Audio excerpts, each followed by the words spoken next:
Your Excellency, President of the 72nd session of the General Assembly, Your Majesties, Your Excellencies, Heads of State and Government, Your Excellency, Mr. Antonio Guterres, Secretary General of the United Nations, ladies and gentlemen, comrades and friends. Mr. President, I wish to congratulate you on your election as the President of the 72nd session of the General Assembly. Mr. Thompson for his commitment and effort to accelerate the implementation of the Sustainable Development Goals. Mr. President, you could not have chosen a better and more relevant theme given the times that we are living in. For the pursuit and maintenance of peace and the promotion of development in solidarity lie at the core of the mission of the United Nations and its entire system.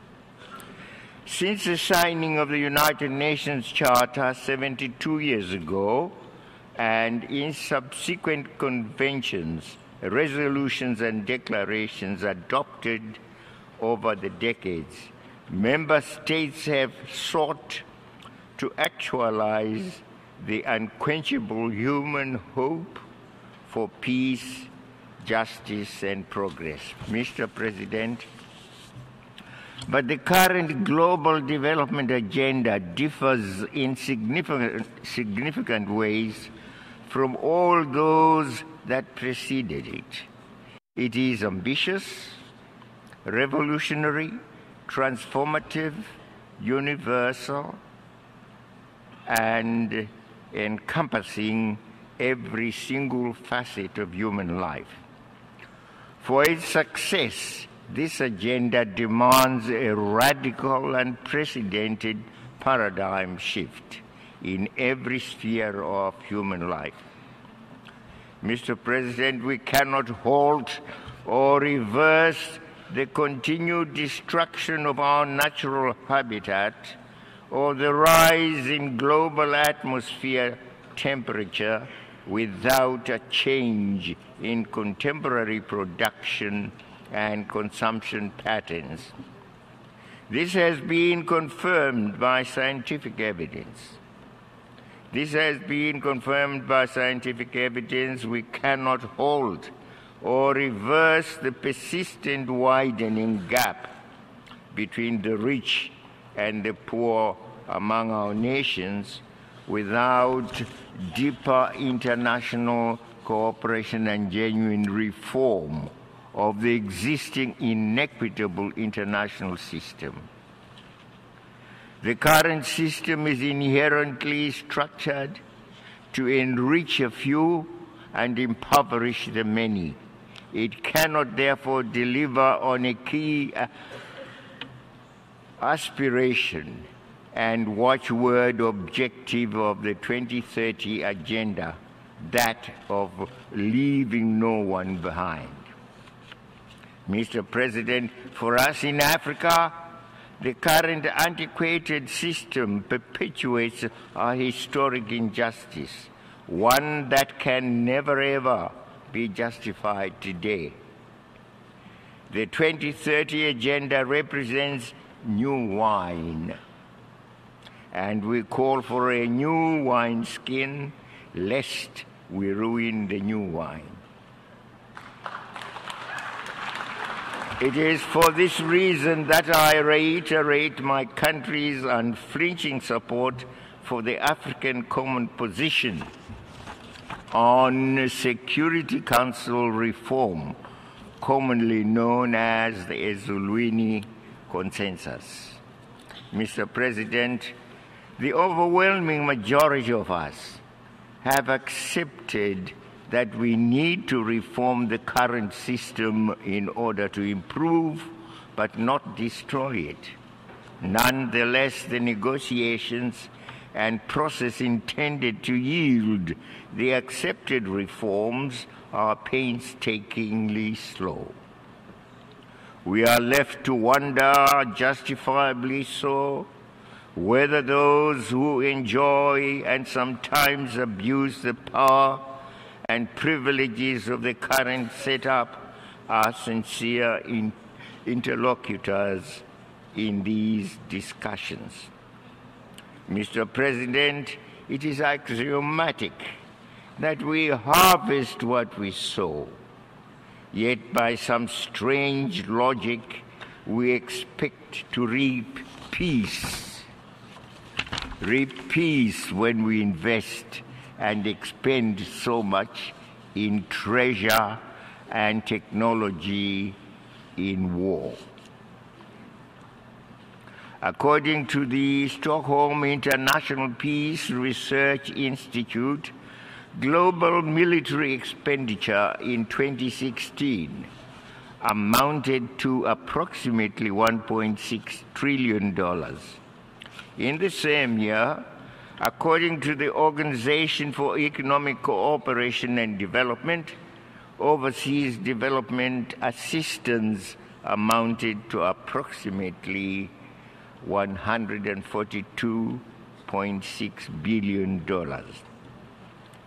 Those mega investments in ever more lethal weapons and more sophisticated war machinery have not resulted in greater peace or security. Instead, we have witnessed heart-rending suffering and misery and increased mass movements of people fleeing wars and armed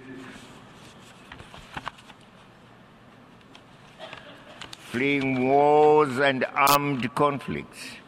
This trend, Mr. President, should be halted for the benefit of humanity. We believe a different and better world is possible.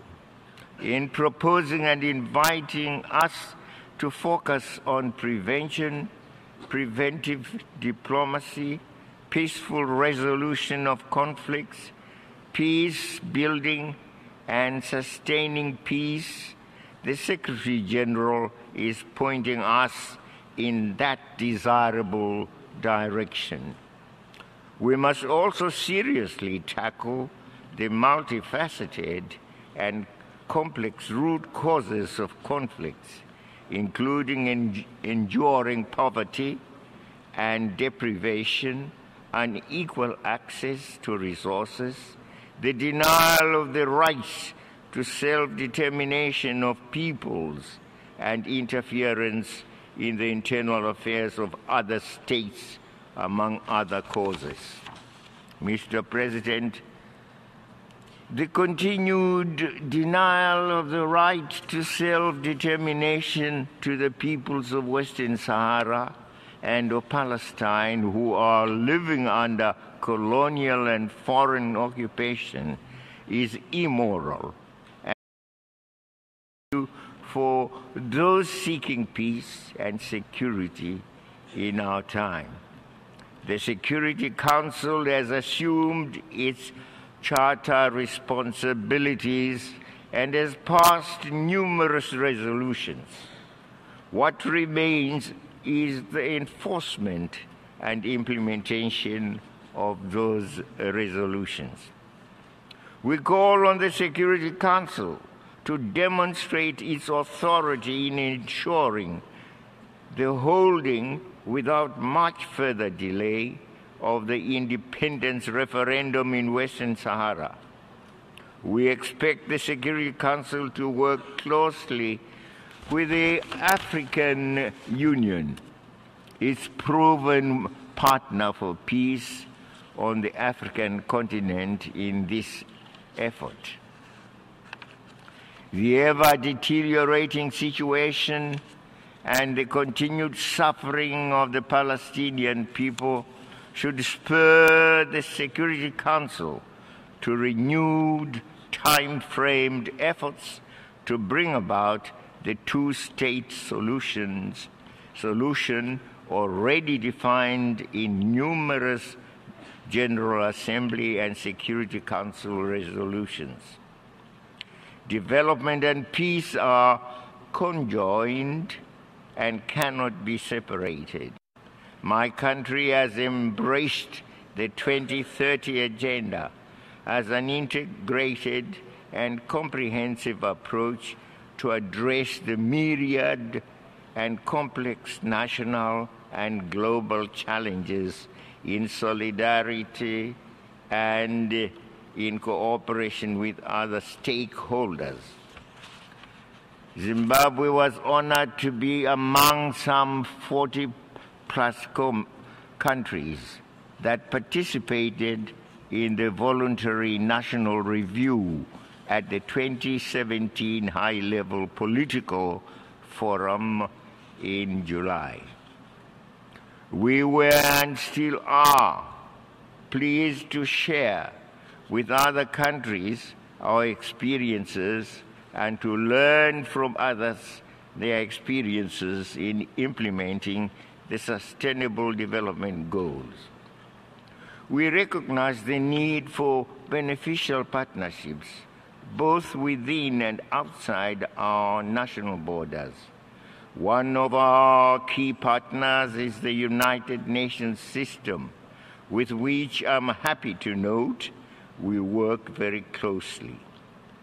I wish in this regard to welcome the Secretary General's initiative to ensure that the support of United Nations country teams will be guided by national priorities.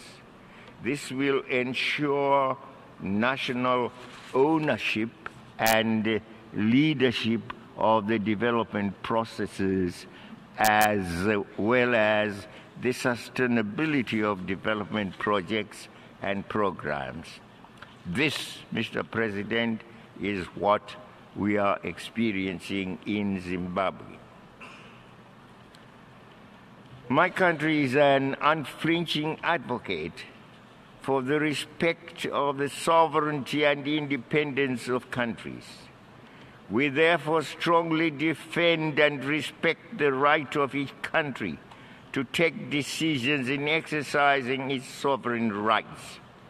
We cannot, however, remain silent when those decisions impact or have the potential to negatively affect our own welfare. And on this, may I say, some of us were embarrassed, if not frightened, but what appeared to be the return of the biblical giant called Goliath.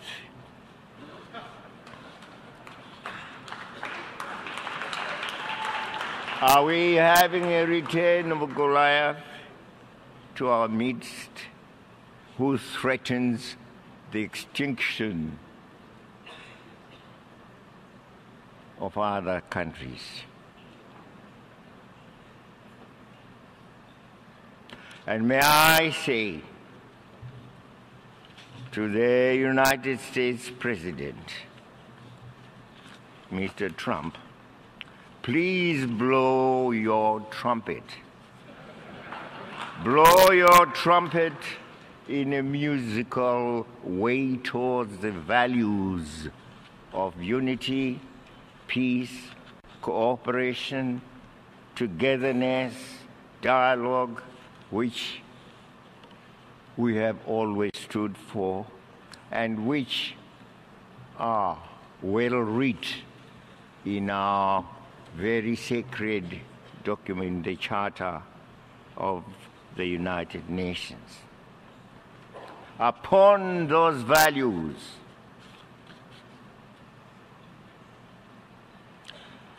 each nation can build its greatness, including the United States. And it's the greatness in recognizing those values: unity, peace, cooperation, dialogue, togetherness, that we would want to be guided by the United States and not by the promise of our damnation. Damnation we shall always resist, no matter whence it comes. We have resisted it when it was in the form of imperialism, as we fought for our own independence, our own culture, our own sovereignty to be masters of our own destiny. That's why we call ourselves free today. It is because the monster of imperialism was defeated by us.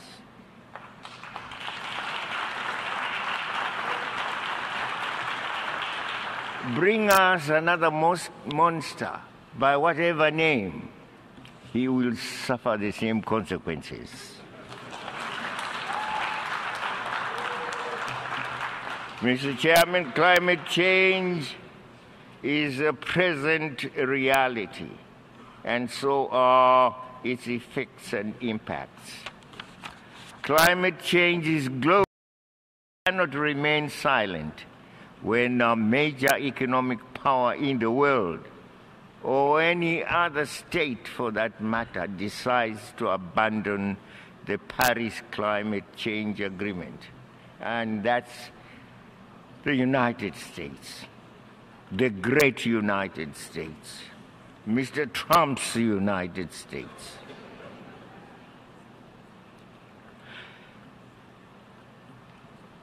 Let us work together. Climate change is a reality.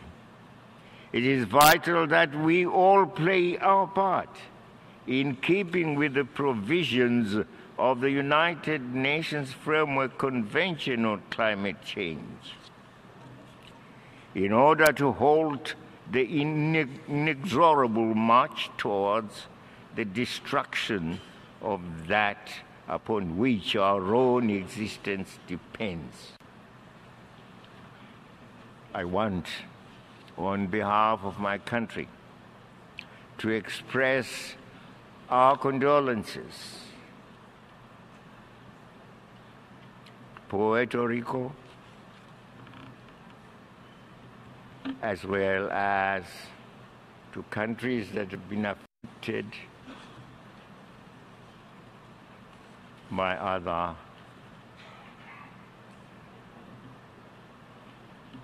other afflictions that have visited them. And there are many in this part of the world. We say we are very sorry.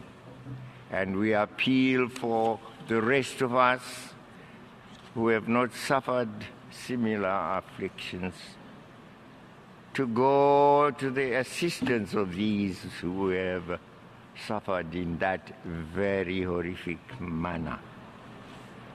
Look at the television today and tell me whether you can say where Puerto Rico is geographically.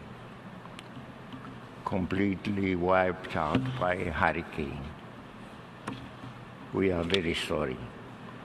As I conclude my remarks, it is worth reminding each other that the world today, by its very interconnectedness, demands more, not less, solidarity, more, not less, cooperation and dialogue, more, not less, multilateralism. We have brought more and more issues under the global agenda and within the global discourse. This acknowledgement has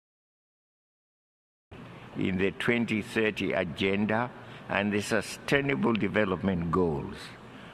Our survival and progress calls for reinforced solidarity, for partnerships and cooperation, for development in unity, in cooperation, and in peace. This is a call to which we all must respond positively and actively. Zimbabwe is already doing so. I want to thank you.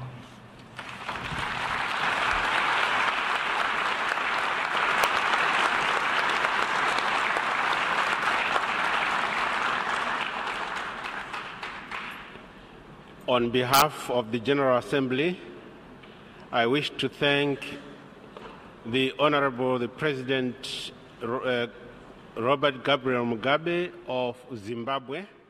Those were some live visuals from New York, where Zimbabwe's President Robert Mugabe was addressing the UN General Assembly. More news after the break. Don't go anywhere.